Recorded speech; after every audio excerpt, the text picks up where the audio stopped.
Did you know? Penguins were originally meant to have human feet instead of their iconic flippers. In an interview with Forbes magazine, series creator Billy Corgan discusses the troubled development process, stating, "Yeah, we went through about 4 or 5 different designs for the Penguin until eventually all of our staff got really mad and began throwing all of its materials out the window." While little is known about this sudden change, code for the design is still found within the Penguin itself. And through some hacking, fans have been able to recreate what this original version may have looked like. 2008 was a troubled year for the Penguins. Although they sold around 4 million units around the world, they were barely making enough to pay off child support. In a desperate attempt to break even, the company allowed their IPs to be used in other media, prompting Microsoft to step in. The two negotiated on terms for months, until the Penguins finally agreed to come to Bill Gates' birthday party in exchange for making an exclusive release on the Xbox. The game was meant to be a canonical reboot of the Penguins' expanded universe, while taking heavy inspiration from Bully and Wolfenstein 3D. Although scheduled for a holiday release, in-house conflict over who got the last slice of pizza caused the date to be pushed back to August 2009. Reviews were scathing, highlighting its terrible lack of direction and unintuitive gameplay. In a last-ditch effort to revitalize the brand, Penguins whored themselves out to the film industry and resulted in one of the largest number of movie adaptations ever seen. In fact, they spawned so many movies, it caused the general public to lose interest altogether, causing Penguins to once again find themselves stuck in the rut they've so desperately tried to escape.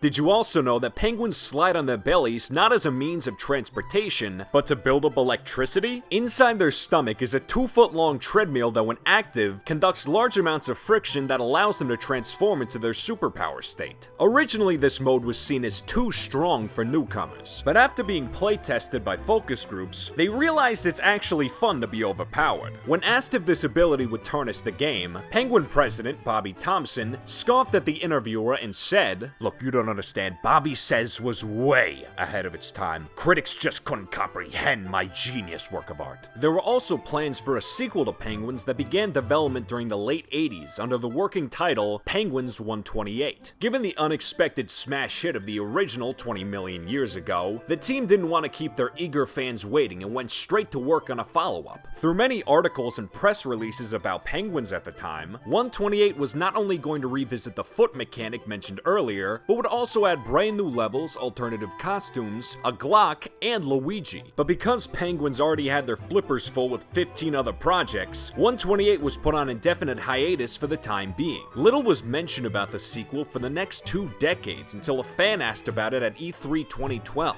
which caused an elongated silence and the Penguins awkwardly trying to hide behind the stage curtains. Since then, the project has been deemed cancelled to much disappointment. However, in late 2014, prominent members of the Penguin community created their own mock-up of what the sequel would have been like, and made it available online as a free-to-play experience. Within weeks, it became the new YouTuber game and brought in millions of new players a day, but was sadly DMCA'd because penguins don't like fun. Did you also know that I once ran into J.K. Simmons at Burger King, and he tried to steal my french fries even though he ordered his own? For more cool game facts, go to our website at didyouknowpenguins.com to learn more. Thanks for watching, and remember, game on! That was fucking stupid.